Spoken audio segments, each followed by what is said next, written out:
Aku bertemu dengan seorang peramal aneh yang mengemis di jalan.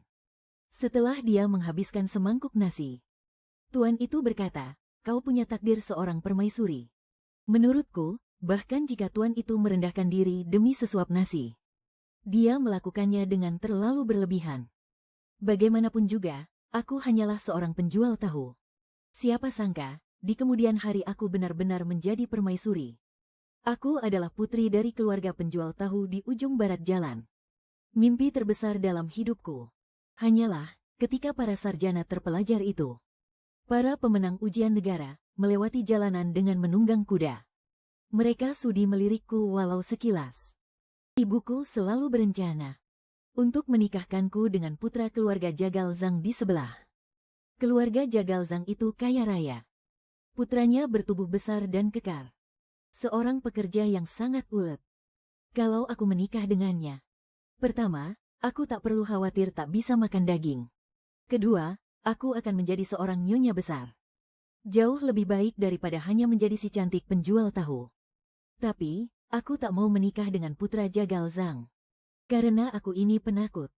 Entah itu darah babi atau darah ayam. Aku ini pengecut, melihat darah saja sudah takut.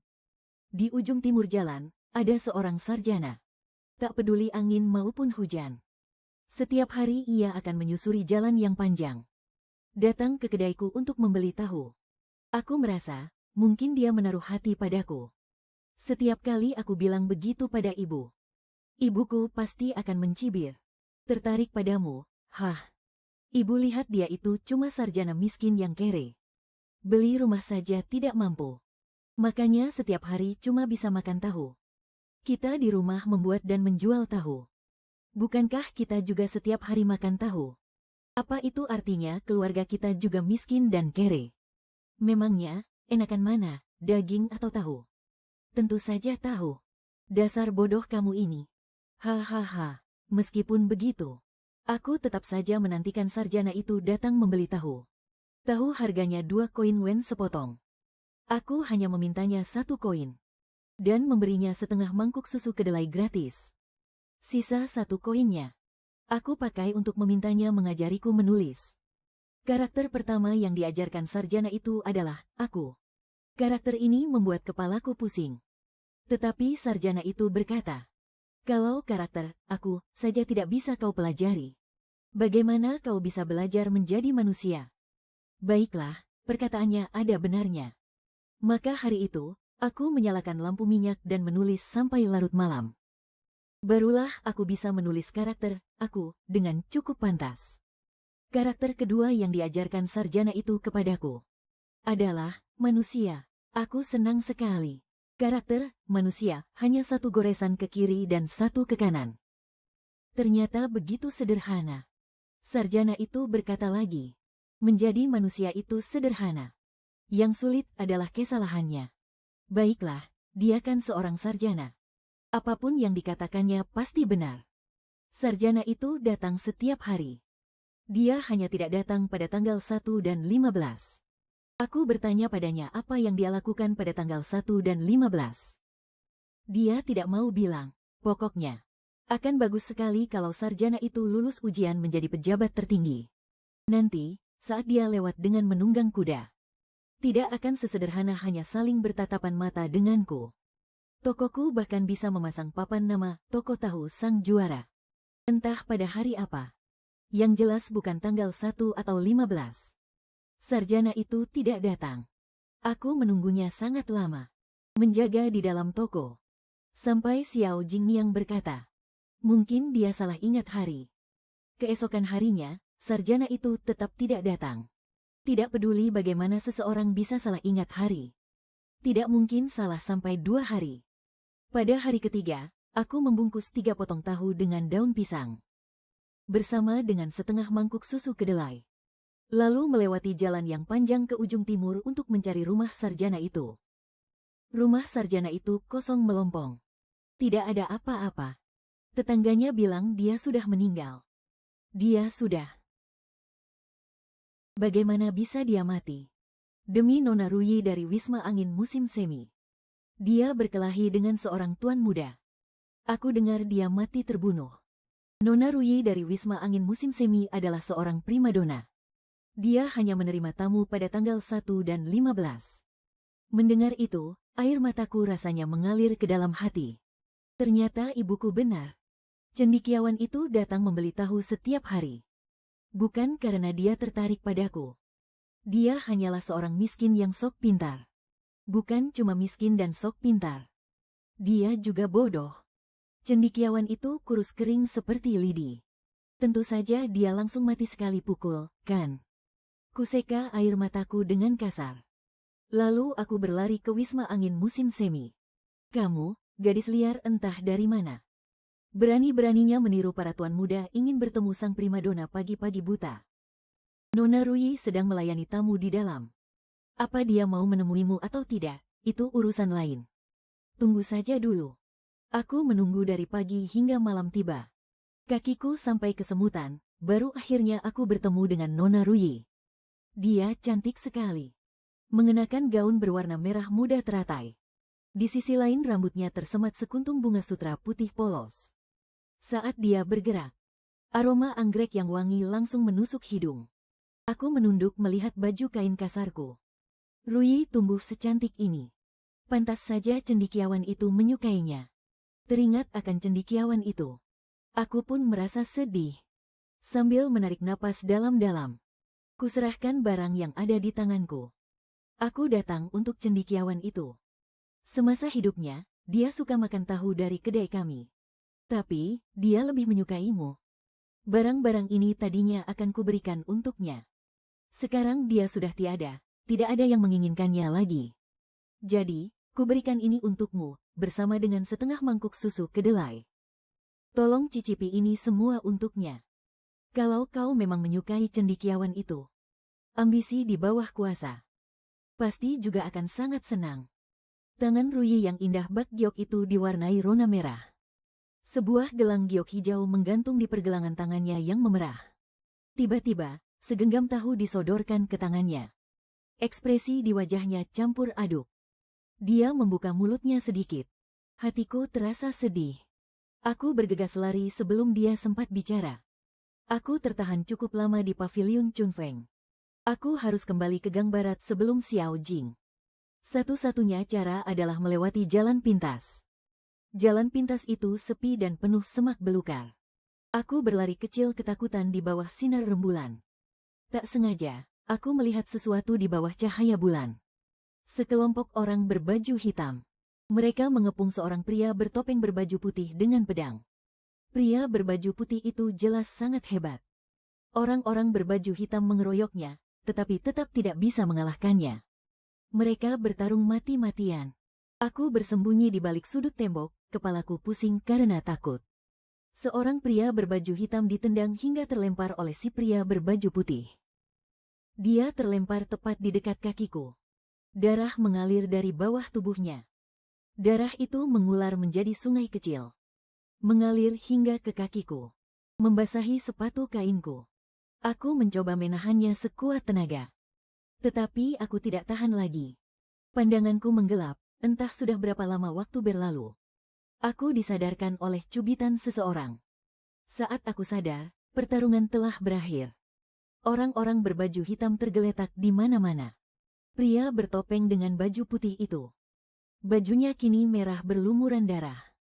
Dia sedang menopang tubuhnya dengan pedang. Menatapku tanpa ekspresi. Menungguku pergi. Aku menatap jubah putihnya yang berlumuran darah. Aku merasa akan pingsan lagi, saat sebilah pedang diletakkan di leherku. Kau masih mau pingsan? Aku mencubit pahaku keras-keras dengan kuku.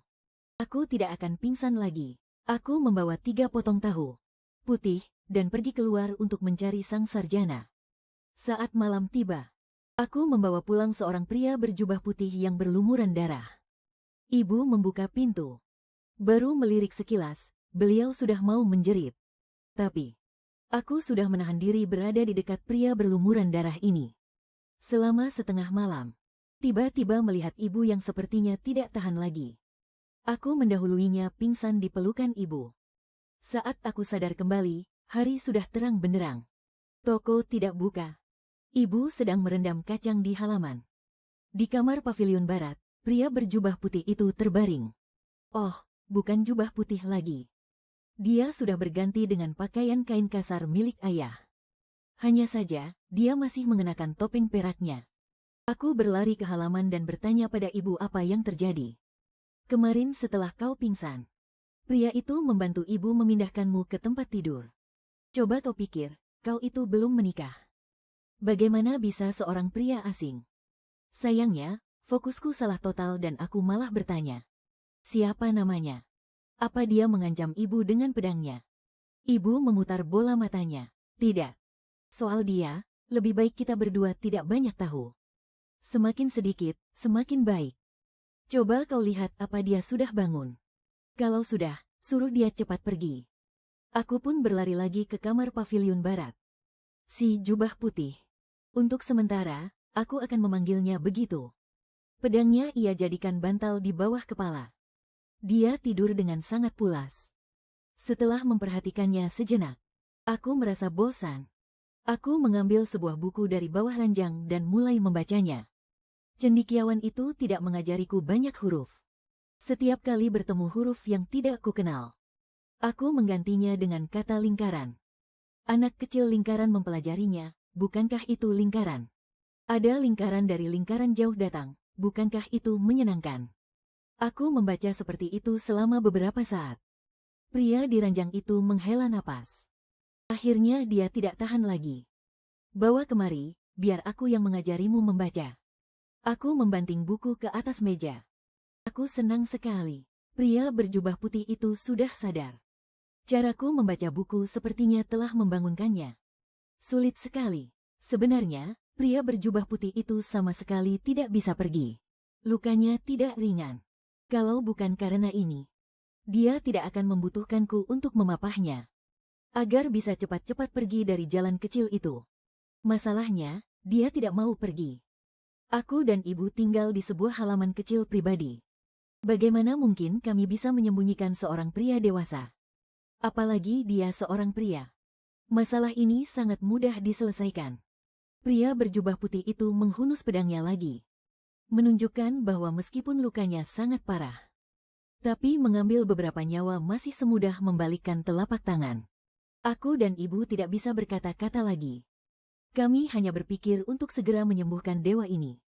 Dan cepat-cepat menyuruhnya pergi. Obat luka. Setiap rumah pasti punya sedikit. Yang kurang adalah obat penghenti pendarahan. Saat sedang berbicara, luka di punggung pria berjubah putih itu kembali merembeskan darah. Melihatnya, aku hampir pingsan lagi. Ibu menamparkan keningku. Kamu pergi ke balai pengobatan Bencao, temui tabib Cui dan minta obat penghenti pendarahan. Tanpa alasan yang jelas. Kenapa aku harus meminta obat penghenti pendarahan? Bukan, haidmu sudah 20 hari dan belum juga bersih. Begitu kata-kata itu diucapkan, suasananya langsung menjadi canggung, hening untuk waktu yang lama. Pria berjubah putih itu terbatuk sekali. Aku pun tersadar. Wajahku langsung memerah padam. Aku menghentakkan kaki lalu berlari pergi. Pria berjubah putih itu berkata namanya Zhao Sisui. Menurutku, itu mungkin nama palsu. Lagi pula, kau tidak bisa mengharapkan seseorang yang memakai topeng akan memberitahumu nama aslinya, kan? Bagaimanapun juga, pria berjubah putih itu akhirnya punya nama. Begitulah, Zhao Sisui pun tinggal di rumahku. Lukanya jauh lebih parah dari kelihatannya. Sebagian besar waktunya dihabiskan untuk tidur. Aku mengambil bangku kecil dan duduk di sebelahnya. Lalu aku terus mengulang-ulang pelajaranku. Sampai dia benar-benar tidak tahan lagi mendengarnya. Dia akan duduk sambil memegangi dahinya.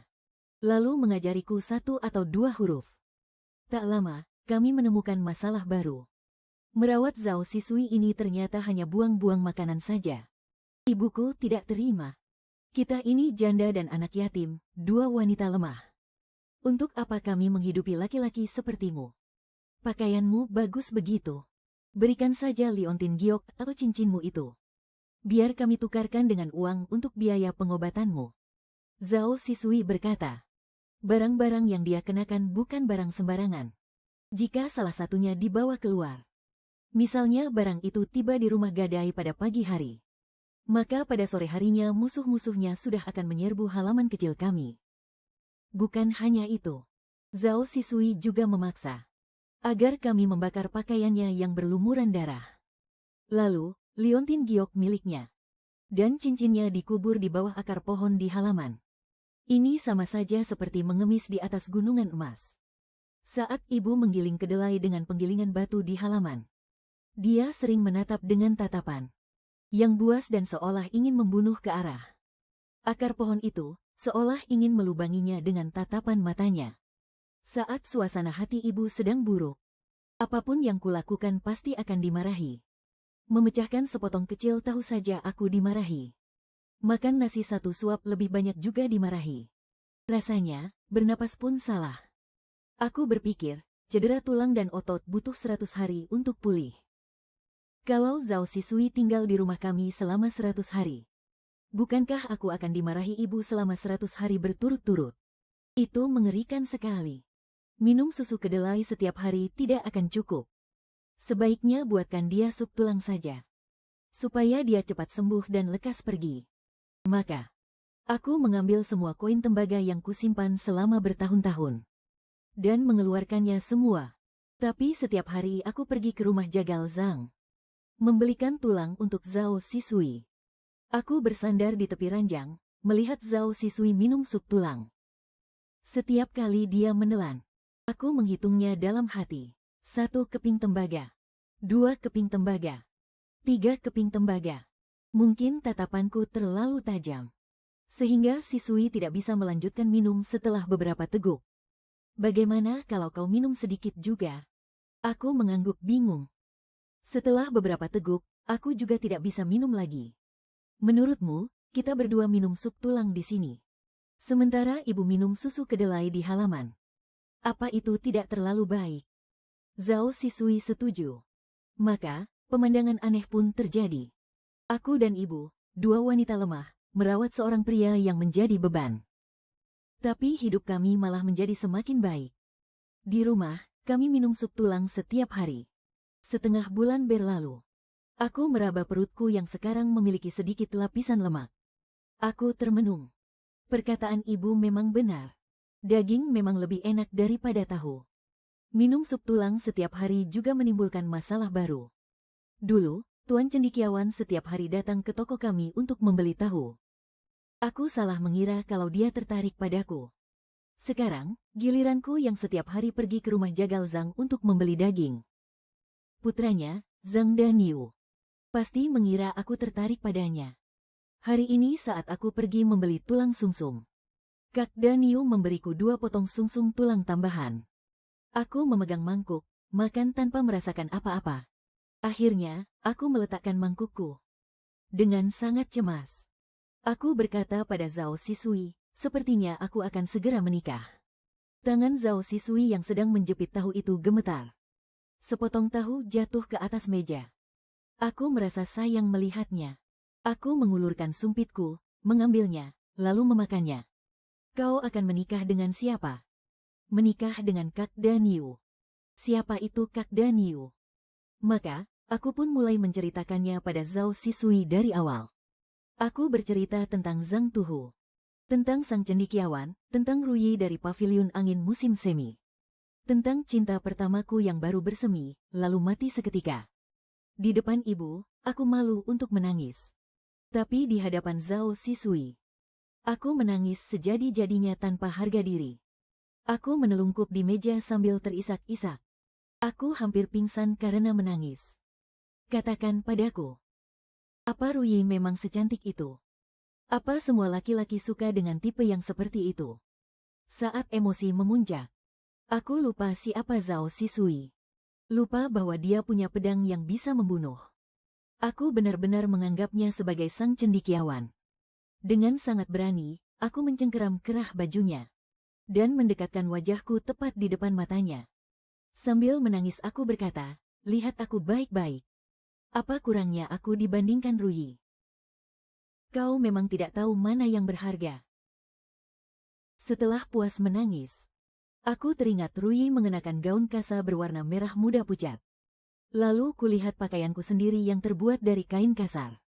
Aku pun menjewer telinga Zhao Sisui dan memakinya lagi. Dasar kau, gara-gara kau aku jadi miskin. Belikan aku gaun kasa merah muda pucat. Keesokan harinya, saat aku pulang setelah membeli genderang perunggu, selimut Zhao Sisui sudah terlipat dengan sangat rapi. Tapi orangnya tidak ada di rumah. Ibu bilang dia sudah tidak terlihat sejak pagi-pagi sekali. Sepertinya dia sudah pergi. Hatiku girang bukan main. Si brengsek itu akhirnya pergi juga. Aku membawa selimut bekas Zhao Sisui ke sumur untuk dicuci. Sambil mencuci, aku malah merasa sedih. Zhao Sisui sudah menghabiskan begitu banyak koin tembagaku. Dia pergi begitu saja tanpa pamit. Dasar tidak punya perasaan. Aku kembali ke halaman dan mencoba membaca buku dengan lesu. Ada beberapa huruf yang tidak kukenali. Menyebalkan, coba saja Zhao Sisui ada di sini. Sekarang dia sudah pergi, aku harus bertanya pada siapa. Kalau tahu begini, seharusnya aku tidak menolongnya. Sambil mengumpat, aku pergi ke halaman untuk mendorong. Si batu giling berteriak keras di dalam rumah. Dasar gila, menggiling batu malam-malam, memangnya tidak mau membiarkan orang tidur. Aku menendang batu giling itu dengan keras. Kakiku sampai sakit karena menendangnya. Dasar gila, ia memang gila. Ini semua salah Zhao Sisui. Menurutku, dialah yang gila. Sambil mengumpat seperti itu, terdengar suara derit pelan. Sesosok bayangan tinggi kurus masuk. Itu adalah Zhao Sisui. Di tangannya, dia membawa sebuah bungkusan. Aku bersorak, memegangi kakiku sambil melompat dengan satu kaki ke arahnya.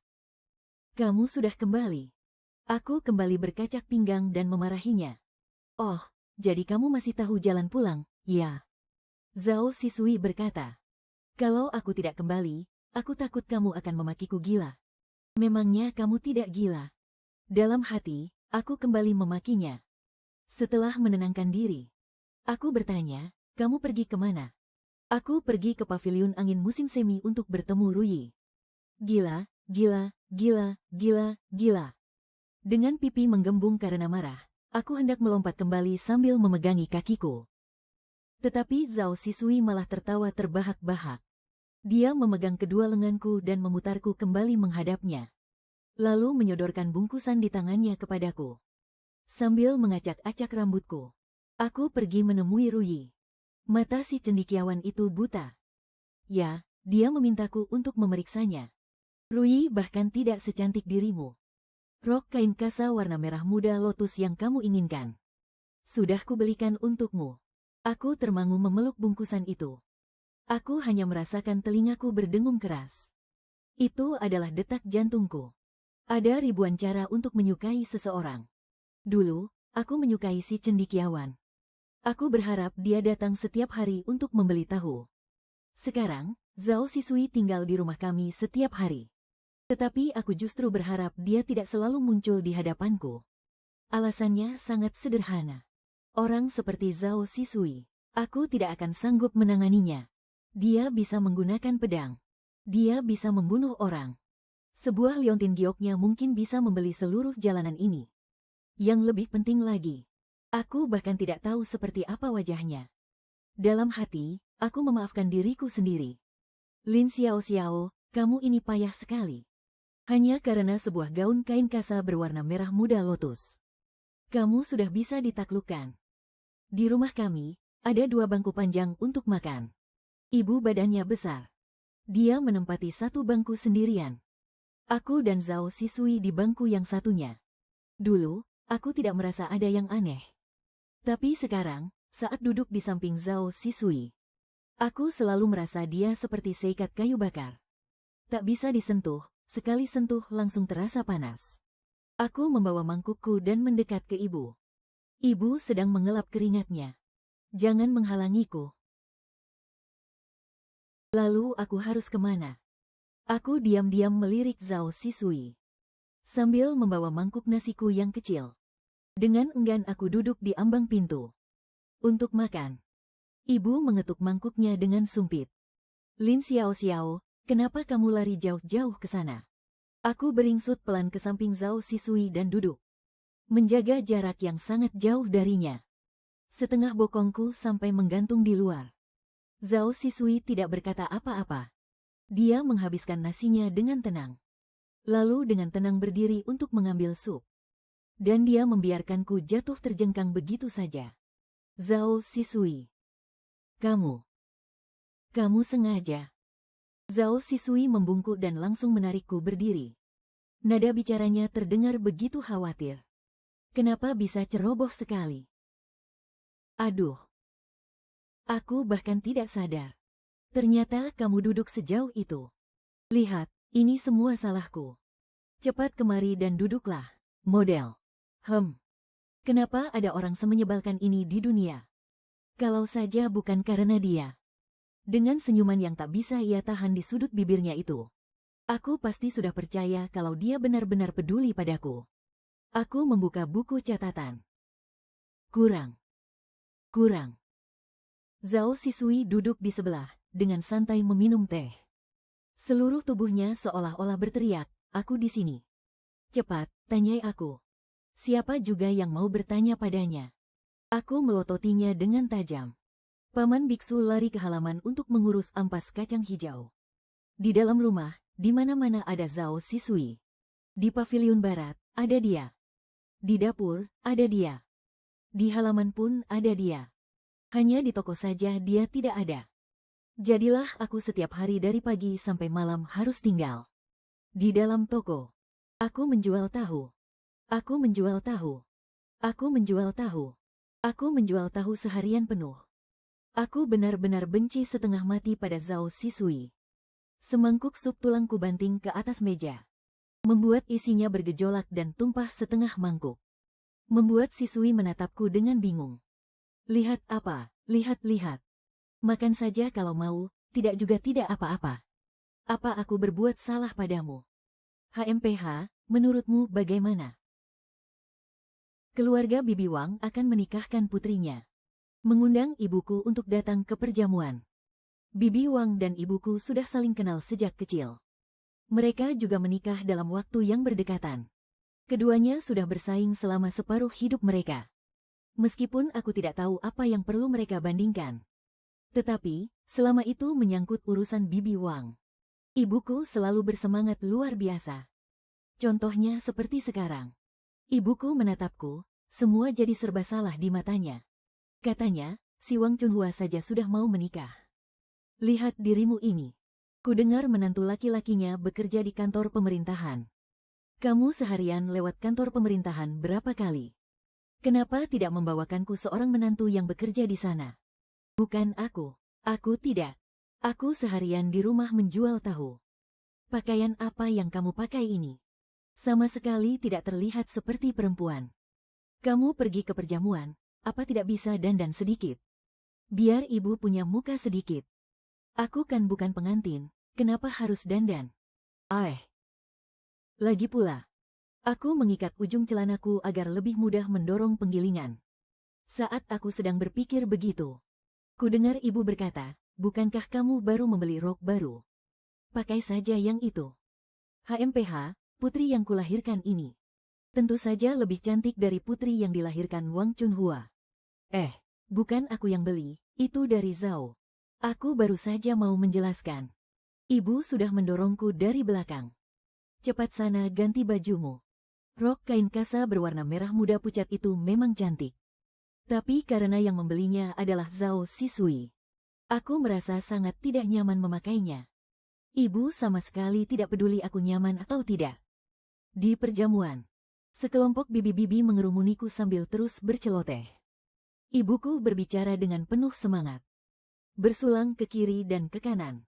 Dia tampak sangat bahagia. Matahari terbenam di ufuk barat. Aku memapah ibuku yang sudah mabuk. Sambil membawa seekor ikan sisa pesta yang sudah dibungkus. Kami berjalan pulang dengan terlatih-tatih. Xiao, aku pun menoleh. Itu Zhang Danyu. Kak Danyu menggaruk-garuk kepalanya.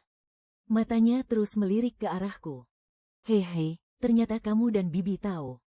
Dari jauh aku lihat, sampai tidak berani memastikan. Xiao, hari ini kamu dandan cantik sekali. Melihat Zhang Danyu, Ibu langsung sadar dari mabuknya. Dia mencari-cari alasan lalu mendorongku ke arahnya. Langsung pergi begitu saja. Dan Yu tertawa kecil sambil menggosok-gosokkan tangannya. Aku juga tertawa kecil sambil menggosok-gosokkan tanganku. Xiao Xiao, kamu hari ini cantik sekali. Aku tahu, kamu sudah mengatakannya sekali. Kak Dan Yu terus mengantarku sampai ke depan pintu rumah. Sambil memegang erat setengah ekor ikan milikku itu. Dia terus saja tertawa canggung. Tapi tidak kunjung pamit untuk pergi. Bagaimana kalau, masuk dulu minum air. Boleh, Kak Dan Yu menjawab dengan sangat cepat. Kulihat pintu halaman sudah akan didorongnya terbuka. Aku tiba-tiba teringat. Gawat, di rumah masih ada Zhao Sisui yang bersembunyi. Panci untuk merebus air di rumahku rusak. Hari ini benar-benar tidak pas waktunya. Lain kali saja ya, lain kali, haha. Aku sendiri yang akan mengantar 2 teko air panas ke rumahmu. Hahaha. Hah.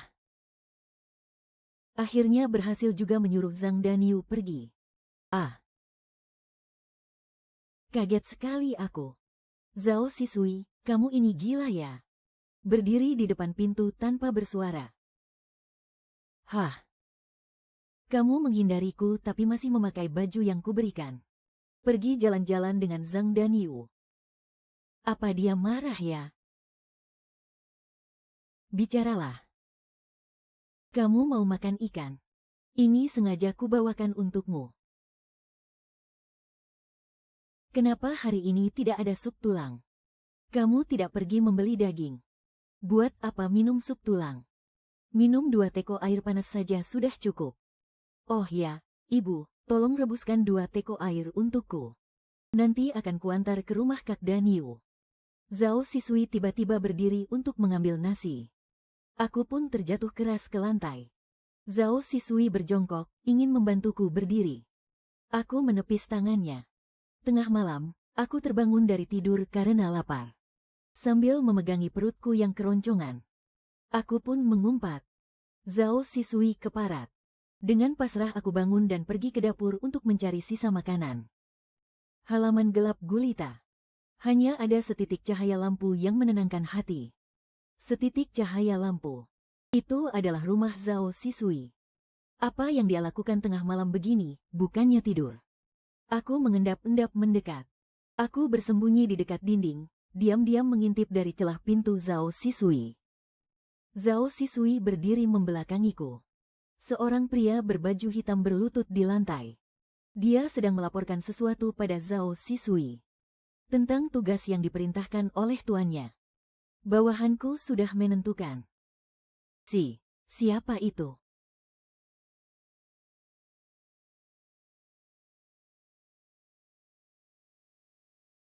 Lepaskan dia.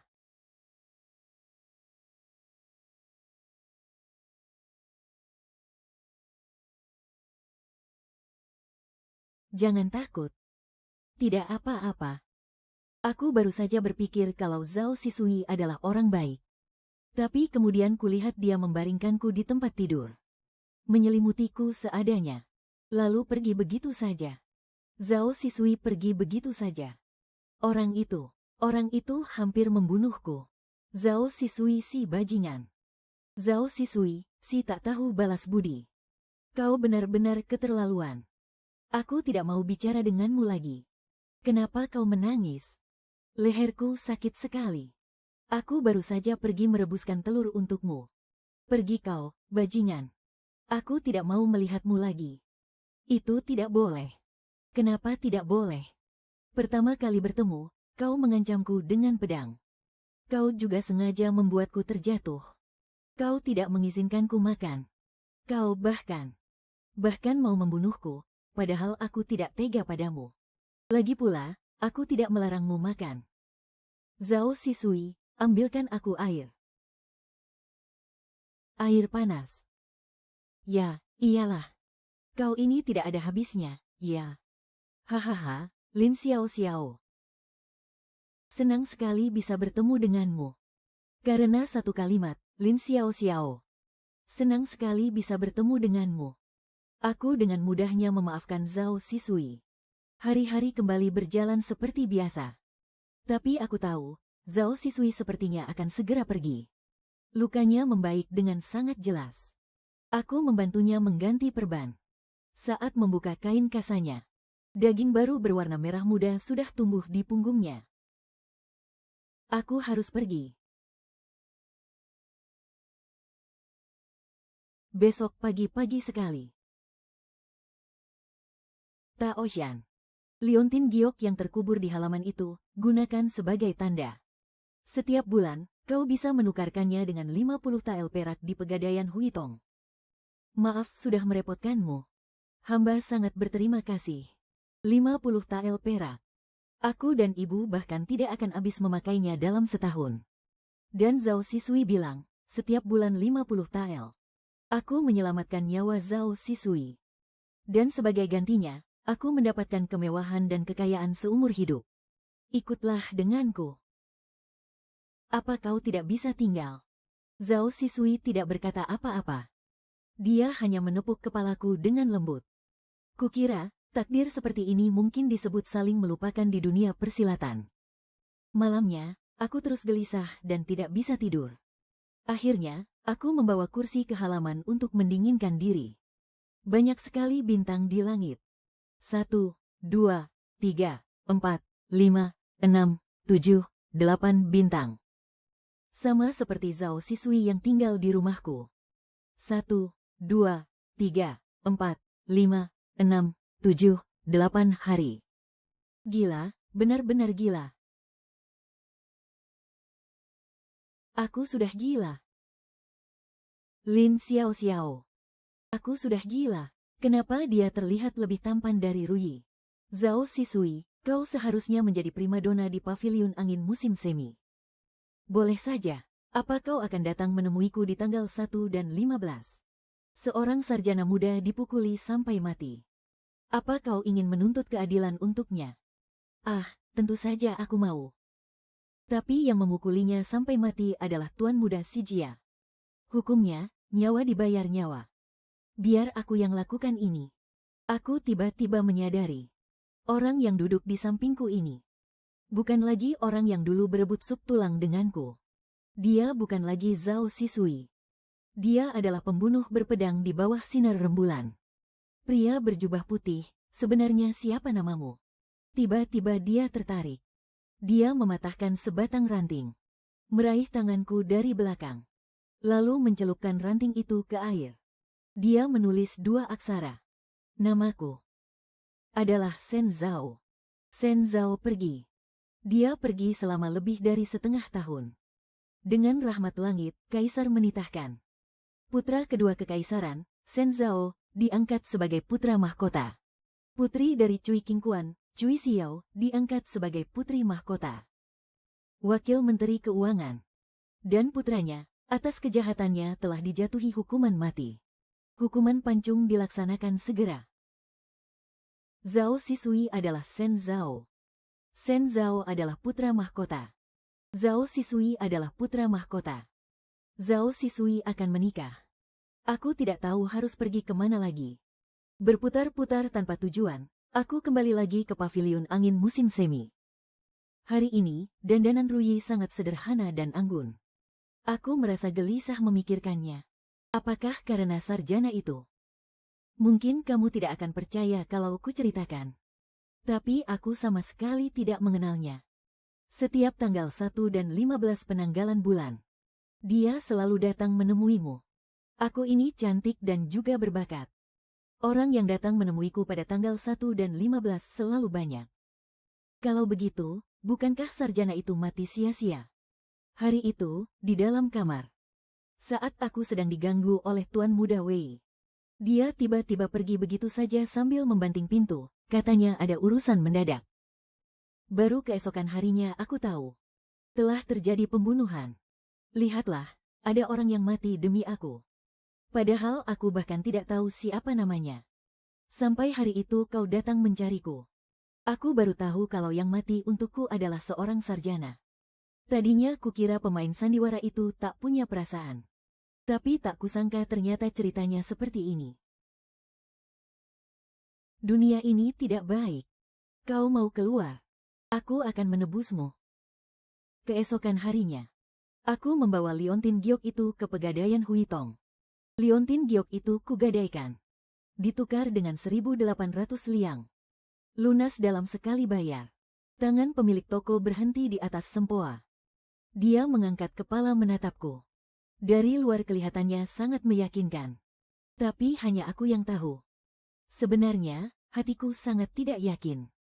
1.800 liang bukanlah jumlah yang kecil. Pemilik toko mengambil liontin giok itu. Mengarahkannya ke cahaya untuk melihat. Dia tidak berkata apa-apa lagi. Dengan sigap, dia melambaikan tangan dan mengambil wesel perak. Aku pulang sambil menyimpan wesel perak 1.800 liang. Sepanjang jalan, aku merasa seperti pencuri. Aku menunggu sampai hari gelap. Baru berani mengeluarkannya dari bawah bantal. Di bawah cahaya lampu minyak, dengan saksama. Aku memandanginya. Jangan dihitung lagi. Kau sudah menghitungnya 8 kali. Ini aku, Zhao Sisui. Bagaimana kau bisa datang kemari? Liontin giok yang kuberikan padamu tidak kau pakai selama setengah tahun. Sekalinya kau pakai, langsung untuk 1.800 liang. Bagaimana mungkin aku tidak tahu? Aku berencana menebus Ruyi. Kenapa? Menurutku dia sangat kasihan. Dan aku ingin berteman dengannya. Terakhir kali kau tidak bilang begitu. Urusan perempuan, kau jangan ikut campur. Kau tahu betapa sibuknya aku. Aku khawatir terjadi sesuatu padamu, jadi aku sengaja datang menemuimu. Di seluruh dunia ini, hanya kau yang berani bicara seperti ini padaku. Aku tiba-tiba teringat. Orang di hadapanku ini sudah menjadi putra mahkota. Dan akan segera menikah. Aku belum mengucapkan selamat atas kebahagiaan gandamu. Aku berperan sebagai Zhao Si. Pintu kamar didorong terbuka dengan keras. Ibuku berteriak kencang. Siapa penjahat mesum itu? Yang namanya takdir. Penuh dengan lika-liku. Selalu saja begitu ajaib. Tak kusangka kita bertiga masih bisa suatu hari duduk bersama mengelilingi tungku sambil menyeduh teh. Sekarang kamu bekerja di mana? Saat ini saya bertugas di kantor pemerintahan. Dulu Tang Sen selalu bilang kamu anak yang menjanjikan. Jabatan apa yang kamu pegang? Hanya tugas kecil biasa saja. Apakah sudah menikah? Berapa bersaudara di rumah? Apakah kedua orang tuamu masih sehat? Ibu, untuk apa menanyakan semua itu padanya? Memangnya kenapa kalau ibu tanya? Dia saja tidak keberatan. Kenapa malah kamu yang tidak senang? Karena bibi ingin bertanya. Tentu saja saya akan menceritakan semuanya. Kedua orang tua saya di rumah masih sehat. Kami 3 bersaudara. Saya anak kedua. Mengenai pernikahan. Untuk saat ini, saya belum menikah. Jawaban untuk saat ini belum menikah. Aku sering menghela napas dalam hati. Aku pergi dan duduk di tangga batu di halaman. Selama setengah tahun setelah kepergian Zhao Sisui, Zhang Danyu masih sangat baik padaku. Aku tidak lagi membeli tulang sumsum darinya. Dia mengambil potongan daging pinggang terbaiknya. Dan selalu mengirimkannya berkati-kati ke rumahku. Sampai-sampai aku tidak berani lewat di depan rumahnya. Ibu selalu mendesakku. Mengingat usiaku. Aku sudah tidak muda lagi. Seharusnya aku sudah lama menikah. Tapi aku tidak mau menikah. Setiap kali aku memejamkan mata, aku akan teringat Zhao Sisui yang mengajariku menulis di atas pasir. Zhao dari kata Sen Zhao. Tulisanku bahkan lebih bagus daripada tulisan Lin Xiao Xiao. Entah sudah berapa lama berlalu. Seseorang duduk di sampingku, tanpa perlu mengangkat kepala pun aku sudah tahu itu Zhao Sisui. Aku tahu kamu sudah melihat Nona Gao. Ayahku sang kaisar telah memilihkan calon putri mahkota untukku. Pernikahan ini bukan pilihanku. Pernikahan para pangeran adalah demi persekutuan. Begitu pula dengan para putri dan menteri. Terlahir di keluarga kerajaan. Banyak hal yang tidak bisa kupilih sendiri. Terus kenapa? Aku tidak akan pergi. Kenapa? Karena aku tidak menyukainya. Lalu, siapa yang kamu suka? Aku menyukaimu. Apa kamu menyukaiku? Tidak, tidak suka. Aku suka Zhao Sisui. Aku ini Zhao Sisui. Kamu sebagai Shen Zhao, bukan lagi Zhao Sisui. Kalau Zhao Sisui bisa menikahimu, kenapa Shen Zhao tidak bisa? Shen Zhao mau menikahiku. Dia itu putra mahkota. Bagaimana mungkin dia bisa menikahiku? Apa kamu mau menjadikanku wanita simpanan? Meskipun keluargaku miskin, tapi aku tidak sudi menjadi wanita simpanan. Aku bilang, menikah. Apa kamu tidak mengerti? Gadisku, jadilah istriku. Musik, catur, kaligrafi, dan melukis. Aku tidak bisa satu pun. Bagaimana aku pantas menjadi istrimu? Aku sama sekali tidak mengerti etiket istana. Kalau kamu menikahiku, kamu hanya akan jadi bahan tertawaan orang. Di istana, ada banyak sekali orang yang mengerti etiket. Dan orang yang mahir dalam musik, catur, kaligrafi, dan melukis. Selama ada aku, tidak akan ada yang berani menertawakanmu. Aku sudah melihat lembar jawaban ujianmu. Mampu membedakan 10 koin dengan pandangan yang menusuk. Tapi dia tidak lulus ujian. Walau mencoba 5 kali lagi, dia tetap tidak akan lulus. Karena dia bukan dari klan Si. Orang yang mencoba membunuhku waktu itu juga dari klan Si. Beraninya mereka. Tidak ada yang tidak mereka beranikan. Mereka bertindak semena-mena. Bahkan mengendalikan hidup dan mati. Memaksakan kebijakan mereka. Aku sedang memberantas kejahatan. Xiao Xiao. Aku harap kamu mengerti aku. Aku tidak mengerti urusan istana. Tapi, untuk menjatuhkan para bangsawan, memikirkannya saja sudah terasa sangat sulit. Pasti melelahkan sekali, ya. Aku pun beranjak menuju dapur. Kamu mau kemana? Membuatkan sup tulang untukmu. Terakhir kali aku pulang malam. Aku membawa pulang seseorang berpakaian putih yang berlumuran darah. Kali ini aku pulang malam. Aku membawa pulang seorang gadis cantik jelita. Rui bertanya apakah aku punya pujaan hati. Aku teringat pada Zhao Sisui di bawah sinar bulan. Dengan telinga memerah, aku menjawab tidak. Xiao Xiao, aku sungguh iri padamu. Kamu begitu cantik. Dan juga sangat berbakat. Aku yang lebih iri padamu. Xiao Xiao, pergilah bersama pujaan hatimu. Pujaan hatiku. Dia bagaikan layang-layang di langit. Dan aku hanya menggenggam seutas benangnya di penghujung musim semi. Kaisar mangkat. Shen Zhao naik tahta. Menerapkan kebijakan baru dan mereformasi ujian kenegaraan. Aku tidak tahu apa yang bisa kulakukan untuk membantunya. Jadi, setiap hari aku pergi ke pavilion Lansiang untuk mendengarkan perdebatan para cendekiawan. Ada seseorang yang suka duduk di pojok. Dia pendiam, sesekali saja bicara. Perkataannya sangat cocok dengan pandangan yang pernah Shen Zhao utarakan di hadapanku. Aku duduk di hadapannya. Nona ingin menulis surat untuk keluarga. Aku penjual tahu dari desa Si. Tahu keluargaku sangat murah. Harganya hanya 1 koin. Kalau tanggal 1 dan 15, bisa diberikan gratis. Pria sejati tidak makan makanan pemberian yang merendahkan. Terima kasih, Nona, atas kebaikanmu. Saat itu juga, aku sadar telah melakukan kesalahan. Tapi, sudah terlambat untuk menyesal. Aku berdiskusi dengan ibu. Ingin mengambil 50 tael perak yang diberikan siswi setiap bulan. Lalu membuka sebuah kedai. Khusus untuk para cendekiawan yang tidak mampu makan. Ibu setuju. Aku membungkus 3 potong tahu dengan daun pisang. Lalu pergi mencari Gu Qingyan. Tuan Gu, jangan pergi dulu. Anda bilang tidak akan makan. Makanan pemberian yang merendahkan, aku minta maaf soal itu. Sekarang aku punya pekerjaan dan ingin mempekerjakanmu. Apa kau mau menerimanya? Kenapa? Tuan punya bakat seorang ksatria.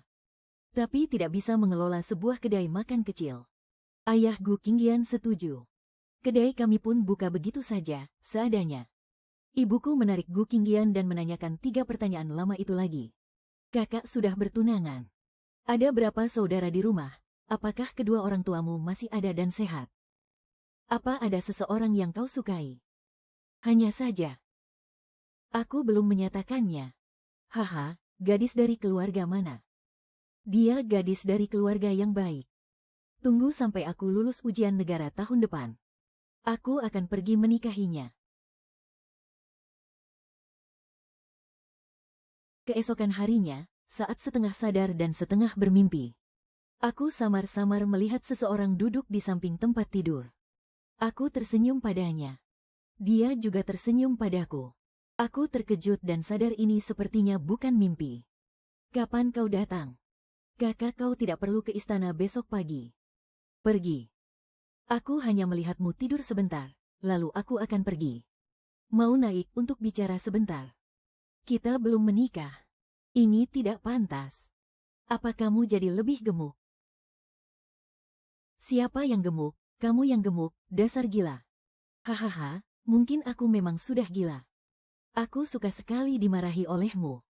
Entah kenapa dari tawanya itu, aku bisa melihat secercah kesepian. Ayahandanya baru saja mangkat. Dia naik tahta, tidak punya waktu untuk berduka. Dia harus segera bersemangat untuk berurusan dengan para bangsawan. Aku khawatir di sisinya bahkan tidak ada seorang pun untuk diajak bicara dari hati ke hati.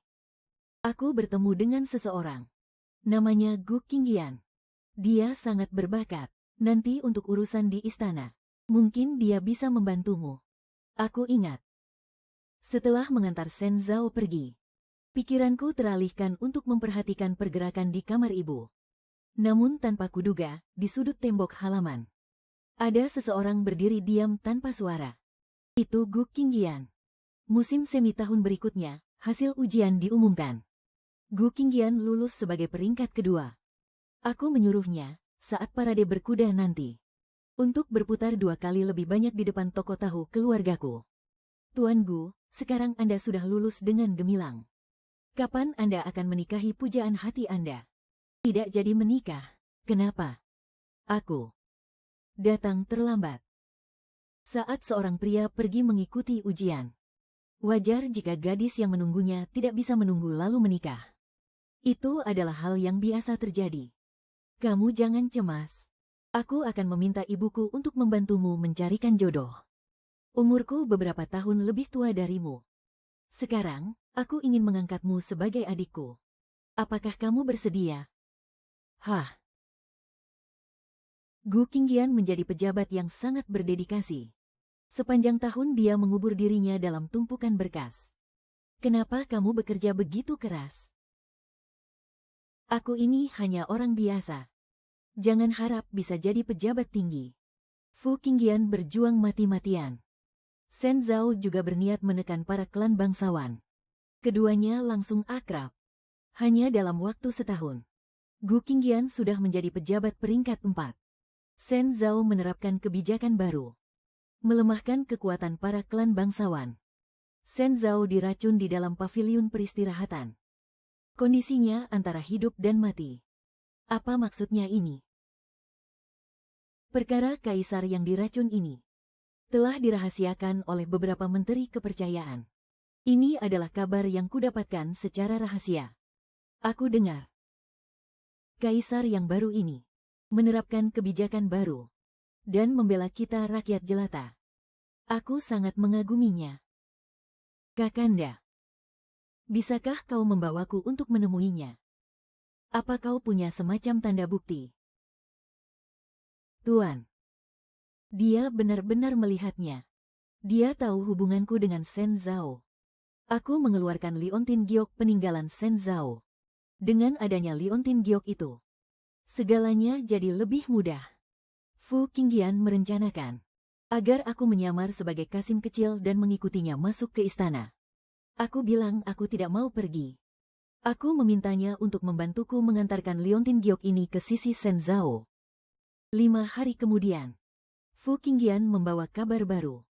Shen Zhao sudah sadar. Pikirannya sudah jernih. Aku tahu dia masih ingin mengatakan sesuatu. Yang merawatnya adalah tabib wanita Cui Si. Bagaimanapun juga, mereka memiliki perjanjian pernikahan. Apa kau tidak marah? Aku tidak tahu apa yang pernah dia janjikan padamu. Tapi karena kau memanggilku Kakanda, maka sebagai kakak, aku harus menasihatimu. Dia bukan jodoh yang baik untukmu. Aku tahu. Pokoknya, yang penting dia selamat. Tahun ini aku 18 tahun. Sudah dianggap perawan tua. Ibuku sudah tidak bisa menahanku lagi. Dia mengambil sapu dan mengejarku keliling halaman. Tao Sen itu germo tua di paviliun angin musim semi. Dewa persik sepertimu juga tidak ada. Sabar, sabar. Sabar, sabar bagaimana? Kalau Xiao Xiao tidak menikah, apa kamu mau menafkahinya seumur hidup? Baiklah. Aku akan menafkahinya seumur hidup. Memangnya kenapa? Pikiranku kacau balau. Aku merasa sudah sejak lama. Ada sesuatu yang selalu aku abaikan. Bukan hanya Xiao Xiao, tapi juga Ruyi dan Tao Sen. Kalian semua akan aku nafkahi seumur hidupku. Aku diam-diam menertawakan diriku dalam hati. Menertawakan diriku yang terlalu berharap. Gu Qingyan yang begitu angkuh. Bagaimana mungkin bisa menyukaiku? 1 bulan kemudian, Shen Zhao datang. Apa racunnya sudah dinetralkan semua? Kenapa kamu datang? Kalau aku tidak datang, Tuan Muda Gu akan menafkahimu seumur hidup. Jantungku berdebar kencang. Pasti akan terjadi sesuatu yang besar. Tao Shan. Sebenarnya, kedatangan saya hari ini adalah untuk mengajukan lamaran kepadamu. Saya sudah sejak lama mengagumi Xiao Xiao dan ingin menikahinya. Hanya saja, ayah saya di rumah tiba-tiba meninggal dunia, sehingga saya disibukkan dengan berbagai urusan. Mohon Tao Shan memaafkan saya. Aku tidak setuju. Kenapa tidak setuju? Iya, kenapa tidak setuju?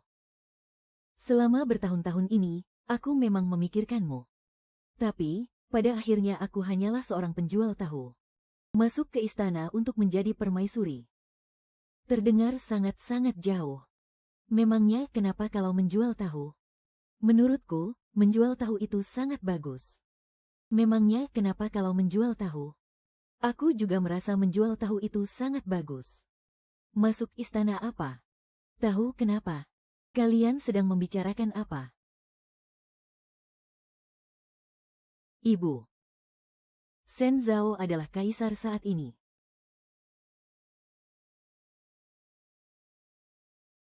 Lihatlah betapa berbedanya status kita berdua. Perbedaan yang akan membuat ibu pingsan jika mendengarnya. Aku juga adalah Zhao Sisui. Aku adalah Shen Zhao. Kau bilang kau tidak bisa melangkah naik.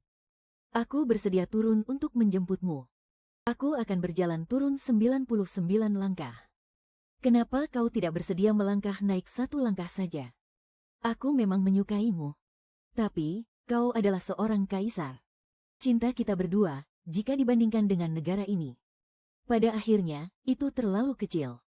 Mungkin suatu hari nanti kita akan menikah. Tapi, itu bukanlah sekarang. Hening sejenak. Shen Zhao kembali mengeluarkan liontin giok itu dan memberikannya kepadaku.